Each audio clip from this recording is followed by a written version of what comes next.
Newsletter, novembre 2025. Se relier puissamment à Dieu.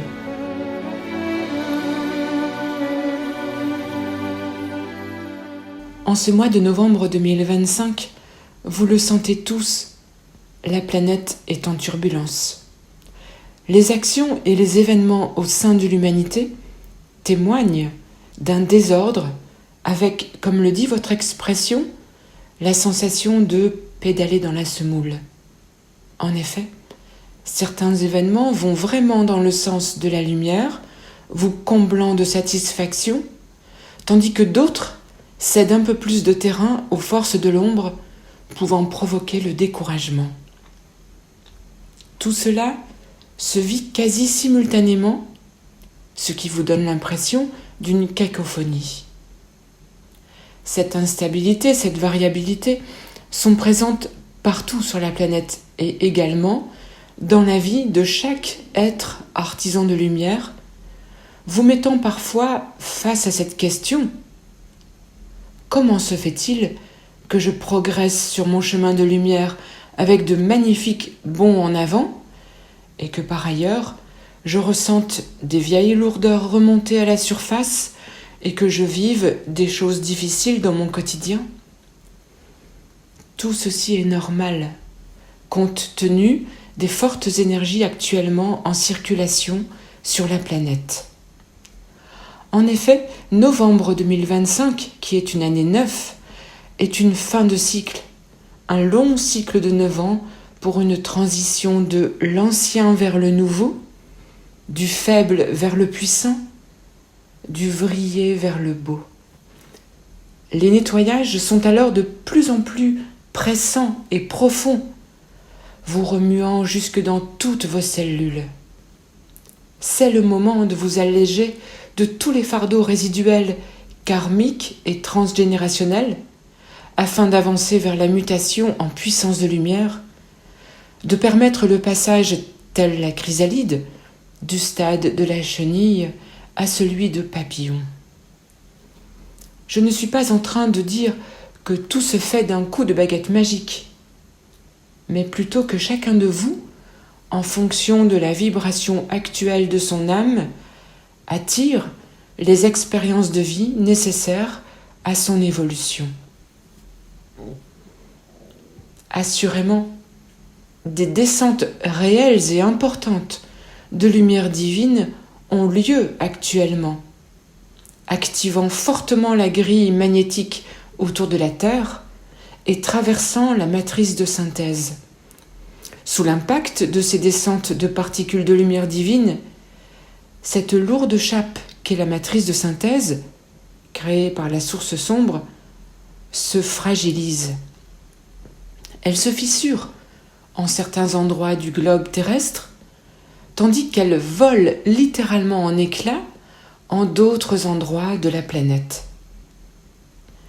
Ces différences locales relèvent de la vibration de la Terre, vibration variable en pureté selon les zones géographiques et leur histoire passée, selon le niveau vibratoire des populations vivant sur le lieu, selon l'état vibratoire de l'intra-terre sous ces lieux.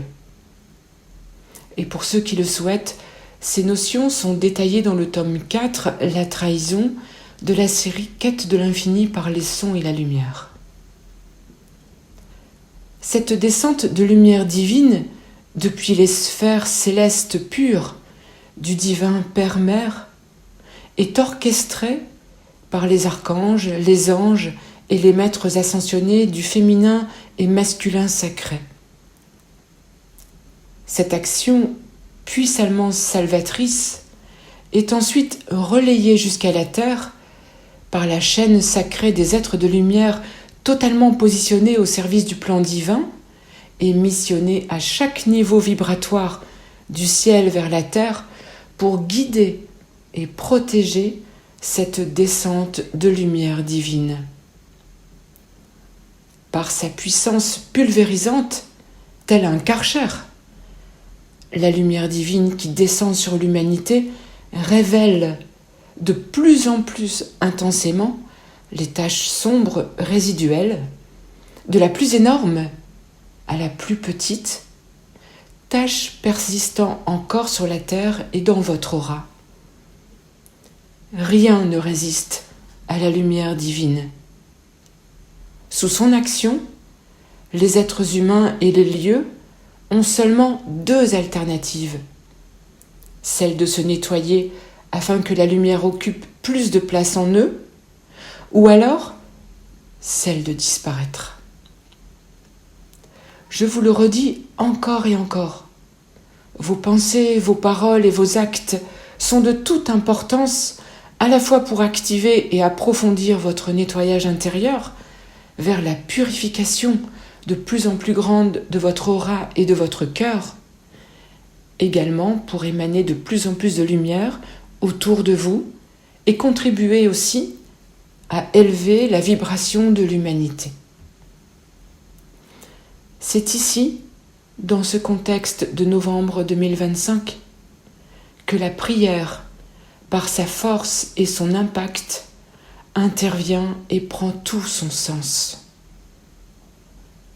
S'ancrer profondément à la terre, c'est-à-dire accepter pleinement son incarnation, permet de s'élever plus haut vibratoirement avec une connexion au ciel plus forte, en ce sens que l'énergie du ciel descend plus intensément sur l'être humain dont l'ancrage est solide.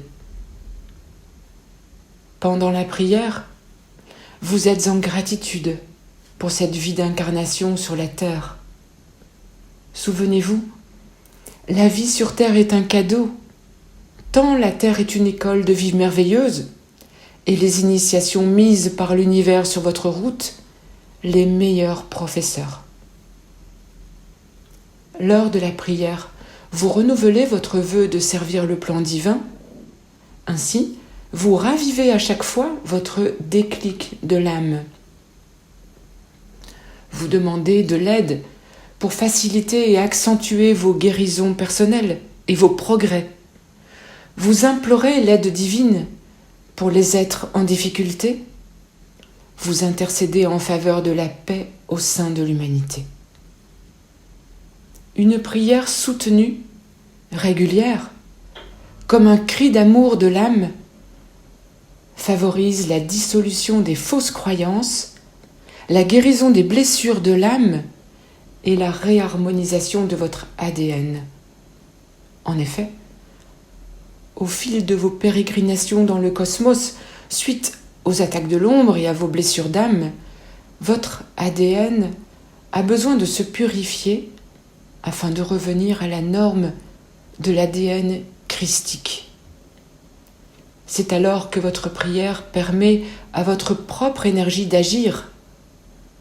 Votre propre énergie résulte de l'union en votre cœur de l'énergie nourricière d'amour de Mère Terre captée par votre chakra racine à l'énergie céleste du Père Ciel reçue par votre chakra couronne et teintée de votre empreinte toute personnelle suite au passage dans vos corps physiques et énergétiques et à son mixage avec l'énergie de votre Kundalini si celle-ci est activée.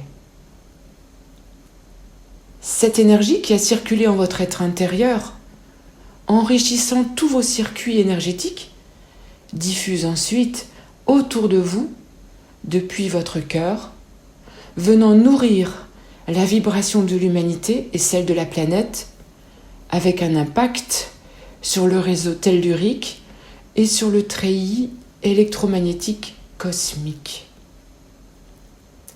Si l'être se connecte vraiment de façon verticale, terre-ciel, ciel-terre, avec les pieds bien posés au sol et les yeux tournés vers le ciel, alors le corps de l'être humain devient le seul intermédiaire entre la terre et le ciel, et le risque d'interférence est faible. Ainsi, votre prière, en plus de la diffusion de l'énergie de votre cœur vers l'humanité, monte directement à Dieu. Prier en groupe renforce la puissance de la prière à la condition que le but de chaque personne du groupe soit d'honorer Dieu et que vous connaissiez les intentions de celles ou ceux qui réunissent les personnes. L'énergie et la force d'amour de votre prière peuvent malheureusement être récupérées et utilisées à d'autres fins. Si vous priez d'une façon groupée, sans savoir exactement qui est à l'origine de l'intention, vous pouvez, sans vous en rendre compte, vous relier à un égrégore et servir une autre cause que celle chère à votre cœur. Ainsi, au lieu de transmettre l'énergie de votre cœur, vous laissez alors votre pouvoir à autrui. En réalité, la prière fervente et sincère s'unit avec force à celle des autres lorsque chacun est bien positionné verticalement entre terre et ciel, ne laissant aucune prise aux interférences ou à la récupération à mauvais escient. Je vous le confirme, la prière d'êtres humains unis dans la pureté de l'intention est d'une puissance incroyable. La prière qui s'élève vers Dieu renforce tout naturellement l'arche d'alliance, ce pont de lumière entre terre et ciel. Cette arche d'alliance existante à l'origine de ce cycle actuel de la Terre, puis rompue il y a environ 2000 ans lors de la mort de Jéshua, Jésus chez les Esséniens, ensuite à nouveau recréée lors de l'incarnation terrestre du maître ascensionné El Morya au siècle dernier, est fortifiée d'une façon exponentielle depuis 2012 par la descente croissante des particules adamantines de lumière divine. Et toujours pour ceux qui désirent approfondir, ce thème de l'arche d'alliance est largement développé dans le tome 2, l'immersion, de la série Quête de l'infini par les sons et la lumière. L'énergie riche et rédemptrice générée par votre prière nourrit la terre, l'humanité, l'intra-terre et le cosmos. Elle perce les ténèbres et elle diffuse autour de vous, de votre cœur jusqu'à l'infini. Elle est sans limite. Soyez bénis, chères âmes en incarnation sur la terre, pour votre ouverture du cœur et de la conscience. Soyez bénis, chers êtres. Vous êtes très aidés et vous êtes tellement aimés. Je suis Cristal Jaya.